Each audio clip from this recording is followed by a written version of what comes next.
우리 다 함께 사도신경으로 우리의 신앙을 고백드리시면서 4월 2일 화요일 아침 예배를 우리 하나님 앞에 올려드리겠습니다. 나는 전능하신 아버지 하나님 천지의 창조주를 믿습니다. 나는 그의 유일하신 아들 우리 주 예수 그리스도를 믿습니다. 그는 성령으로 잉태되어 동정녀 마리아에게서 나시고 본디오 빌라도에게 고난을 받아 십자가에 못 박혀 죽으시고 장사된 지 사흘 만에 죽은 자 가운데서 다시 살아나셨으며 하늘에 오르시어 전능하신 아버지 하나님 우편에 앉아 계시다가 거기로부터 살아있는 자와 죽은 자를 심판하러 오십니다.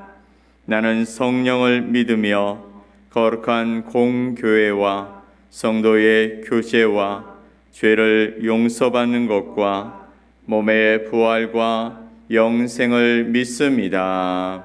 아멘. 우리 찬송 430장 찬송 함께 하나님 앞에 올려드리겠습니다.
오늘 함께 보실 하나님의 말씀은 마태복음 5장 1절 2절 말씀입니다.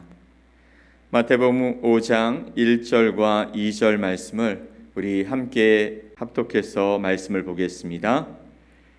예수께서 무리를 보시고 산에 올라가 앉으시니 제자들이 나온지라 입을 열어 가르쳐 이르시되 아멘.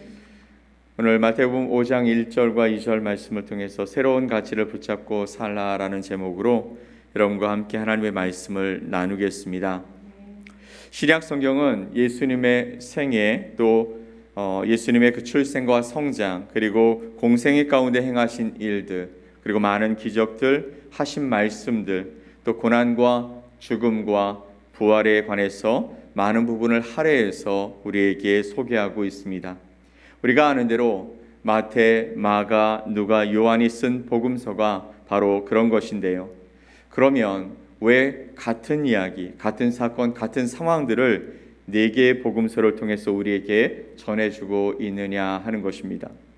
아마도 그것은 우리에게 다양한 관점에서 예수님의 생애를 살펴보게 함으로 말미암아서 그분을 믿고 따르는데 우리의 삶의 부분들이 함께 매치가 되어주고 그 말씀을 붙들고 살아가게 하기 위함이 아닐까 생각해 봅니다. 그리고 예수님의 생애를 통해 우리의 삶의 새로운 가치들을 세워가게 하시고자 많은 부분을 우리에게 말씀해 주시는 것일 것입니다.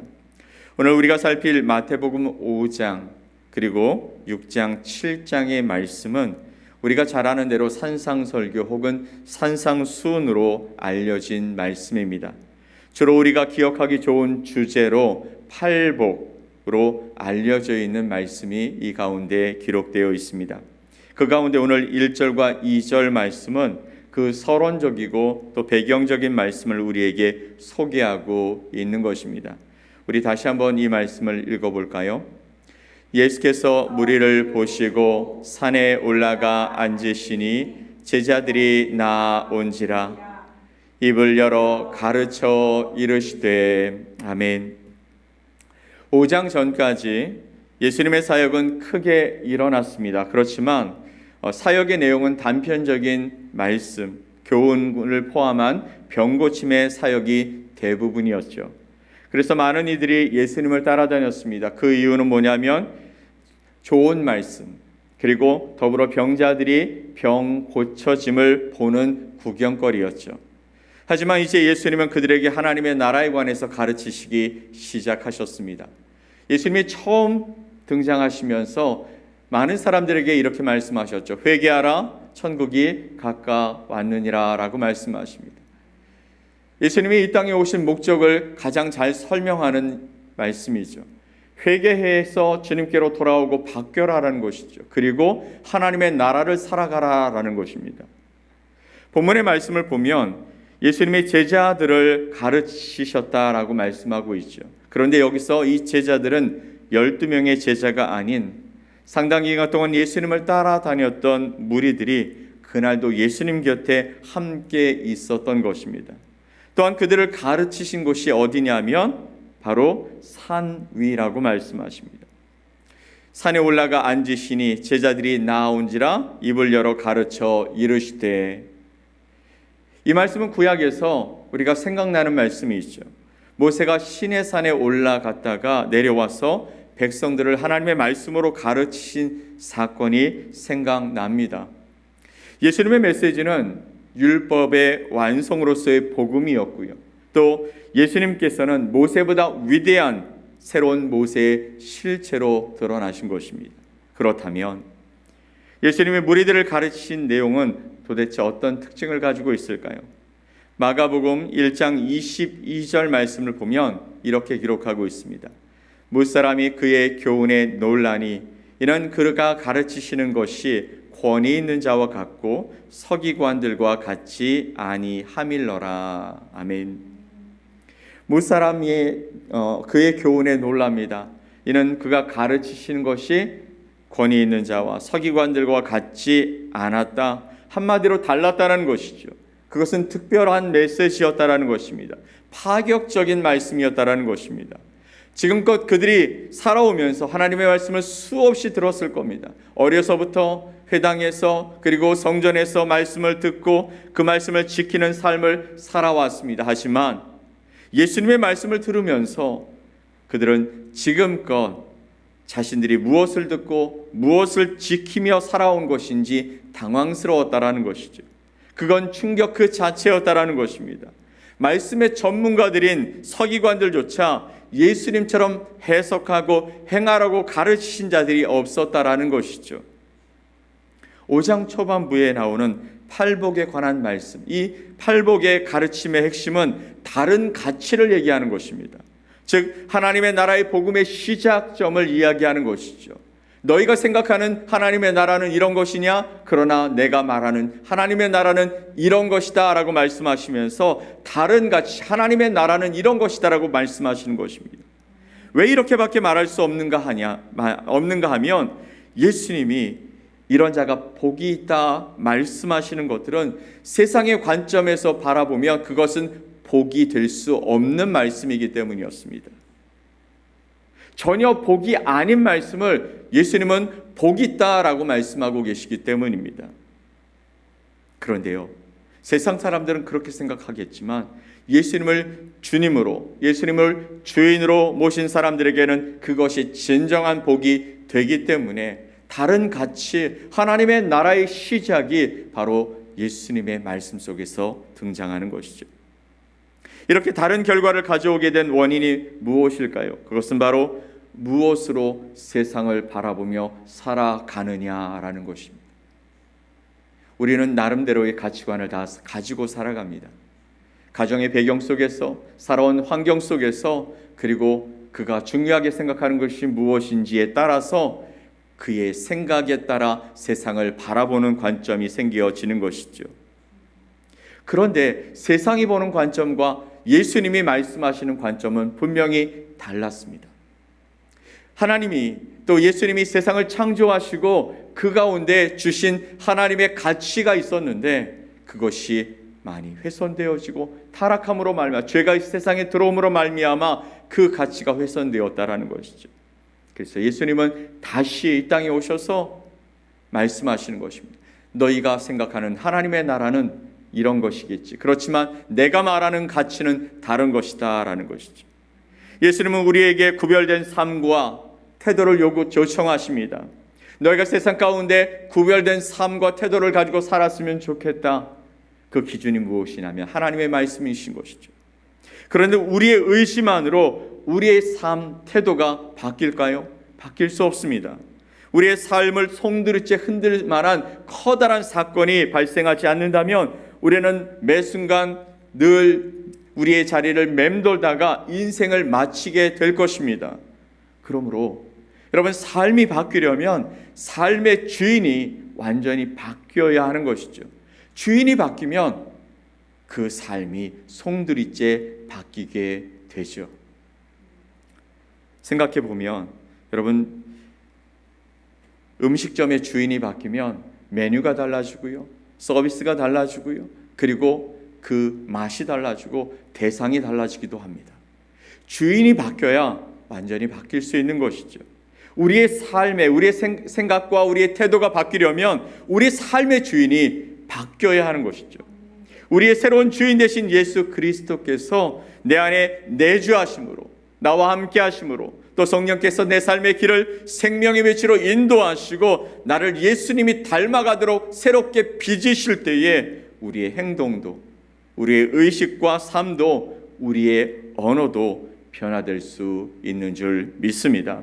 그래서 예수님은 그들의 삶의 주인을 바꾸는 일을 위해 말씀으로 가르치시기 시작하신 것이죠. 마태복음 5장 46절 48절 말씀을 보면 이렇게 기록하고 있습니다. 같이 한번 읽어볼까요? 너희가 너희를 사랑하는 자를 사랑하면 무슨 상이 있으리요? 세리도 이같이 아니하느냐? 또 너희가 너희 형제에게만 무난하면 남보다 더하는 것이 무엇이냐? 이방인들도 이같이 아니하느냐? 그러므로 하늘에 계신 너희 아버지의 온전하심과 같이 너희도 온전하라. 아멘. 너희가 너희를 사랑하는 사람을 사랑하면 무슨 상이 있겠느냐?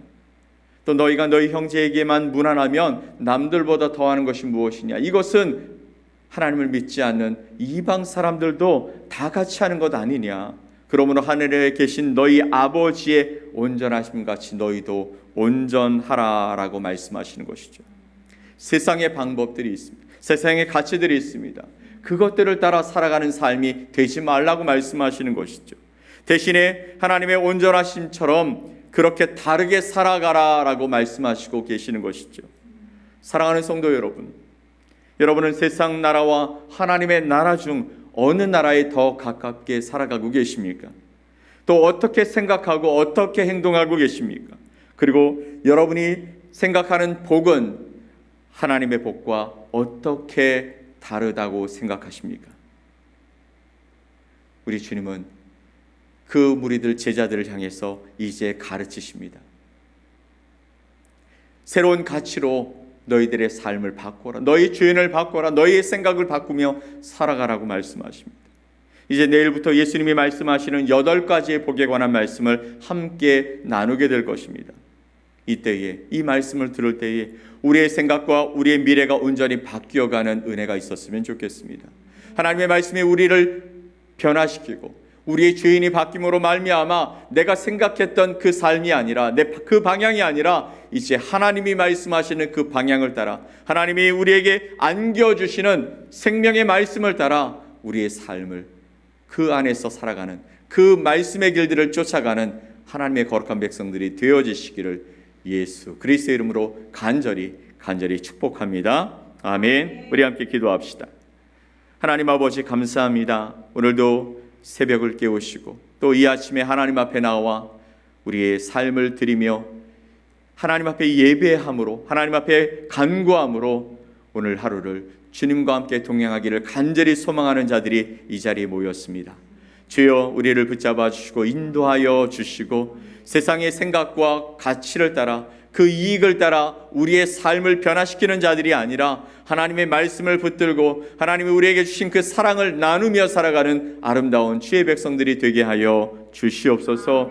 우리가 생각하는 복과 하나님이 생각하는 복이 일치하게 하여 주시고 그래서 아버지 하나님 우리를 통하여 하나님이 일하실 때에 하나님의 나라가 이 땅에 온전하게 보여지고 또 하나님을 알아가야 할 사람들에게 하나님의 사랑이 온전하게 그대로 보여지고 또 행해짐으로 말미암아 그들이 주님께로 돌아오는 놀라운 역사에 쓰임받게 하여 주시옵소서. 하나님의 나라의 가치를 품고 살아갈 때에 우리의 삶이 주님을 닮아가게 하시고 주님을 영화롭게 높여드리는 아름다운 삶을 살아갈 수 있도록 우리를 사용해 주시옵소서. 오늘도 주님 우리에게 말씀하여 주시고 우리를 인도하여 주셔서 우리가 있어야 할 곳에서 주님의 나라를 선포하고 하나님의 영광을 나타내고 또 주님의 귀한 사역이 아름다운 열매를 맺어가는 데 쓰임받는 거룩한 통로가 되게 하여 주시옵소서. 그렇게 우리를 인도하실 주님께 감사드리며 예수 그리스도의 이름으로 기도 올리옵나이다. 아멘. 하늘에 계신 우리 아버지여 이름이 거룩히 여김을 받으시오며 나라가 임하시오며 뜻이 하늘에서 이루어진 것 같이 땅에서도 이루어지이다. 오늘 우리에게 일용할 양식을 주시옵고 우리가 우리에게 죄 지은 자를 사하여 준 것 같이 우리 죄를 사하여 주시옵고 우리를 시험에 들게 하지 마시옵고 다만 악에서 구하시옵소서. 나라와 권세와 영광이 아버지께 영원히 싸움나이다. 아멘.